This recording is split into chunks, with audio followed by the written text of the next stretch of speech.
So when we first came up with these like 4 models of digital teams, which I won't get into on this call, but I publish it on Communicopia.com. We've got a kind of a refresh on the 4 models.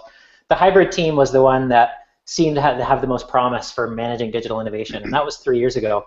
3 years later, it's like, yeah, I can unequivocally say, the centralized team is an older model that is useful for organizations where engagement isn't their principal objective. If they're in the transactional world where it's all about optimizing click-throughs and there's lots of good reasons why your fundraising metrics or your other kind of, you could call them vanity metrics, but list size, things like that. Then centralized can really work for that. Centralized means everything digital happens in one department.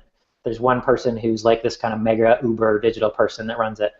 If you really want to become an engagement organization, it's fundamental different structure. And the hybrid model very practically means, Robert described it really well, but it very practically means a digital team decides to focus on some core competencies that are basically in the center of the strategic priorities of that institution. And then it kind of pushes the rest out, and its job becomes less about doing everything and having these giant arms that control the whole experience, and actually teaching others, letting go, to what Rachel said, giving up control, letting others try things. And Robert, the way you just described it, multimedia comes from these guys. You coordinate, right? And that's right. The difference in hybrid. It's not just like, oh, those people, they're crazy, they just do weird stuff, we try to not get in their way.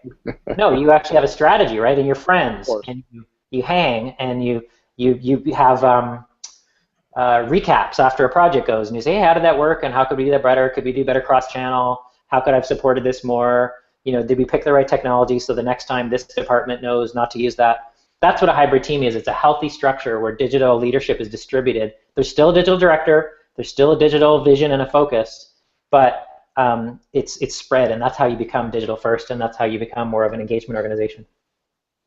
And let me tell you why we ended up going in that direction. This might sound familiar to a lot of nonprofits. We have a campaign that we're focused on, and our campaign is called the Grad Nation campaign, and it's focused on ensuring that there's a 90% graduation rate by the year 2020. And so from there, each department had the things that they needed to do. For us, we were tasked with creating the premier online experience through the Grad Nation campaign called gradnation.org. Built by Echo Ditto. Right, full disclosure, you're a client, right? Yeah. And what it allowed folks to do was learn, connect, and act. But we as a digital team and as an organization, we realized that if that went solely through the digital department, then we would not be able to connect with all of our key constituencies. There are so many different divisions of the organization that need to be a part of this project and needed to be a part of the project in order for it to be successful. So again, going back to you, Jason, that hybrid approach works so well for us in this campaign mode because now as we're doubling down in this campaign, we're speaking to each other all the time. And again, digital first and a digital first mindset has pushed us farther than we've ever been.